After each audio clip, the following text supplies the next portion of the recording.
Hello, I am the Reading Rainbow Emperor, and today I'm reviewing Galaxy's Edge Message for the Dead by Jason Anspach and Nick Cole. It's the second to last of the first season of Galaxy's Edge, and it keeps on Jason Anspach and Nick Cole's rampage of excellent plotting, tightly written violence, and top shelf characterization. Science fiction is blessed to have Galaxy's Edge written by such skillful authors. I apologize, by the way, for my sparse updates. I've been changing out my sleep schedule, and it's been leaving me precious little time to get some good recording in. As far as this book goes, it's got the feel of a second to last book in the series.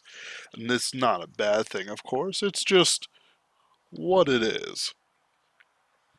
It contains two plot lines, and a pretty developed epilogue. Not gonna lie, I loved the first one. The second one was so-so. It was pretty good. I just didn't have all the things I love in it. And the epilogue was okay, but very fast-paced and excellently violent.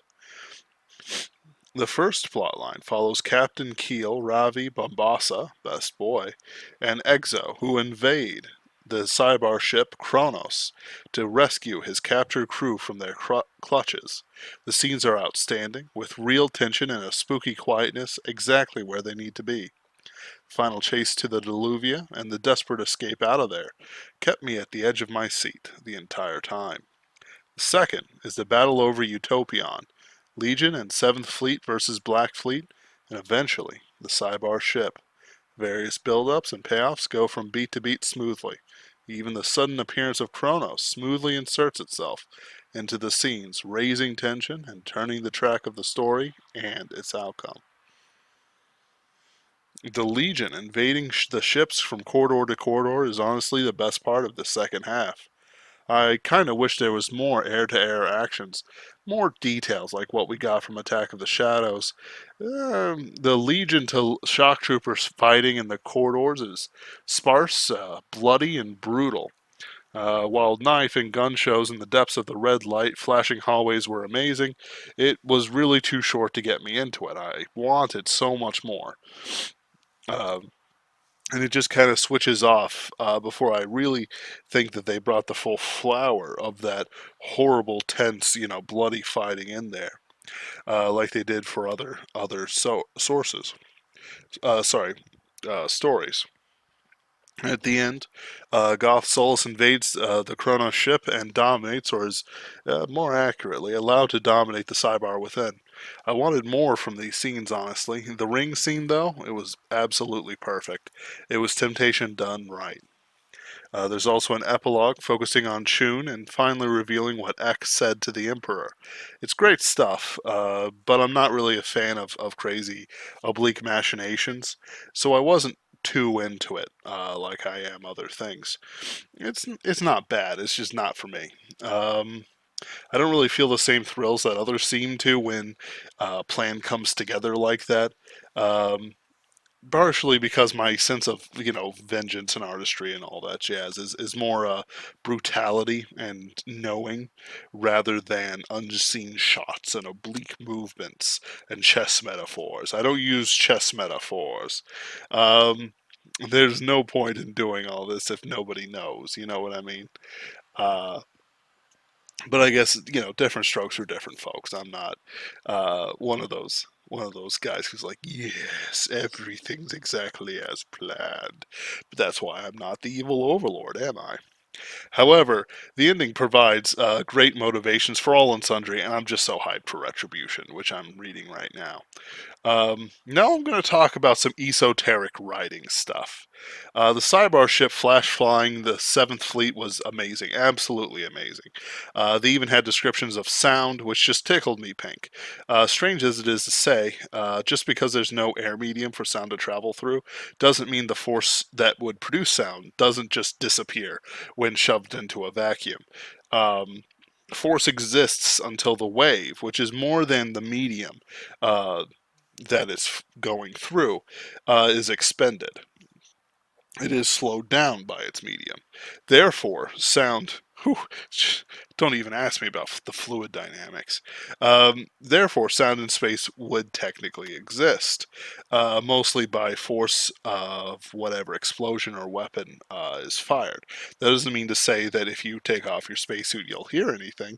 You'll be too busy with other things like explosive decompression, but rather that if there was even a thin medium there, or once it acquires a medium, if you get me, there would be a sound. Notably, it's one if I can compare it to another place, it's one of the few things that Avatar: Legend of Korra did well. Vatu's beam has an amazing sound to it, which is the combination of a gong and a foghorn.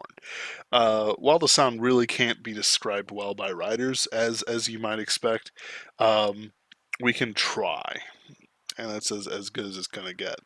There are things that can be done, and they did it.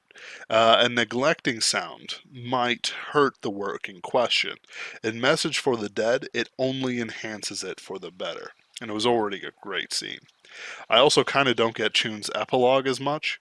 I'm glad we don't spend more than like one sentence on Fish's death since he didn't really have a character.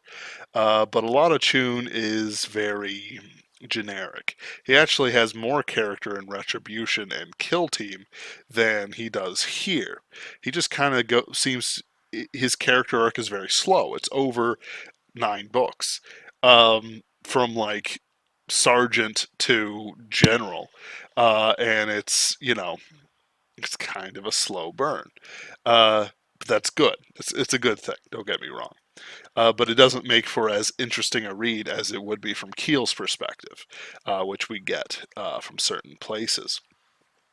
Um, it's a, it's only like 50 pages or something, but the cyber invasion, the chasing off the Intrepid, the slaughtering fields are all the things that made his epilogue good are just set up very quickly and then thrown out there.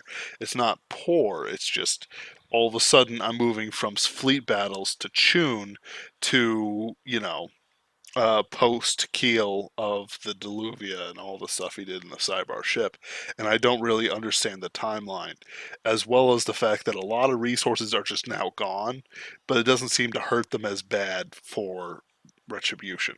If you want to get, I'll talk more about that in Retribution as I go through. Um, it's still pretty good. It's worth the read. It's definitely worth the read. But it's one of those things they're kind of getting into, the magician showing off the tricks.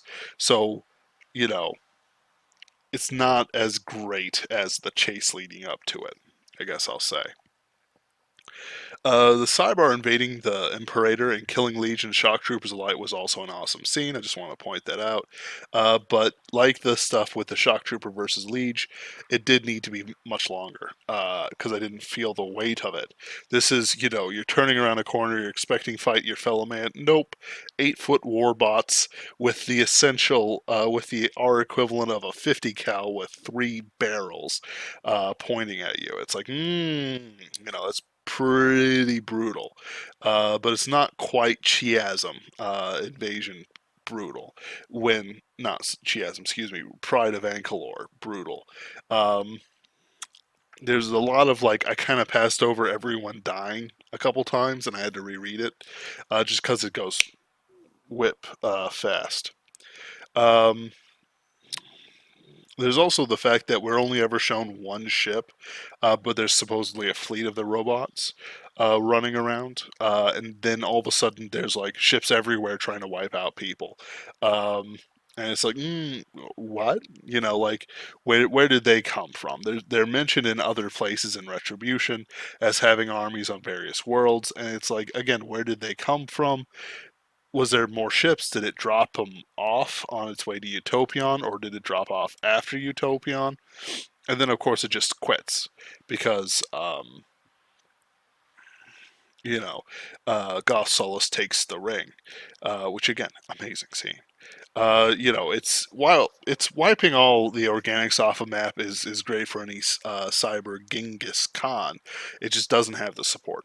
Um, and like even though it was from Chun's memoirs, we are only told what's happening up there. We're not shown, and I kind of wish we had more information. Is it bigger than the Intrepid? Is it smaller? What's what's the information about it? Like, what's the design? We only have seen one ship so far, and it has a super weapon. Is this a non-super weapon variant? So on and so forth. It's like kind of like being underpaid by the casino, I guess I'll say. Um, I also think that his present tense moment at the end wasn't earned like it needed to be. I didn't feel anything for it, and it didn't feel like it enhanced any of the emotions that were put out there. Um, like there's a couple of places that it would have been really great to do, like Scarpia's epilogue at the end of Kill Team, or things involving Goth Solace, or like there's a few things ending scenes out there that could have really been helped by it, but mm, it could have been past tense. And again, I've already told you my opinion on the machinations. Um, knowing that the Mr. X's confession was coming didn't really do anything to enhance reading it because we already knew it was there and we already kind of understood what he was doing. At least a sharp reader would. Like everything will make sense once you read it, but you already kind of had all the pieces.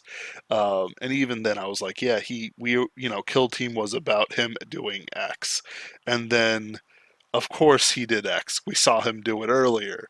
And then he confesses it out loud. And it's like the shock of it. But if we didn't know about this stuff, I think it would have really been much more shocking.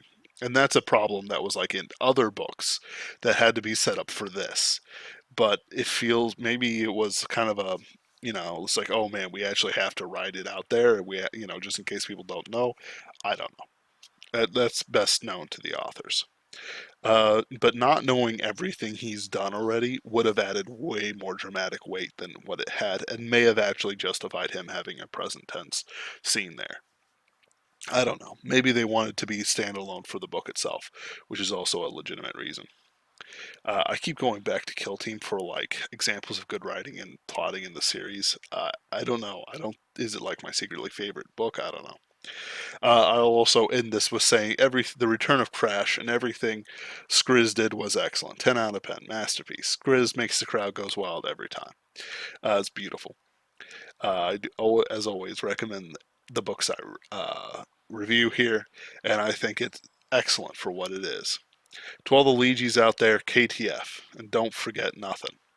Link for Message in the Dead will be down in the doobly-doo as usual. Please like, comment, and subscribe. And check out my novel writing mentoring course on Fiverr. They're being weird, and I'll hit that fixed soon. You're all wonderful. Thank you very much. If I haven't already got it fixed, I don't know. Fiverr is.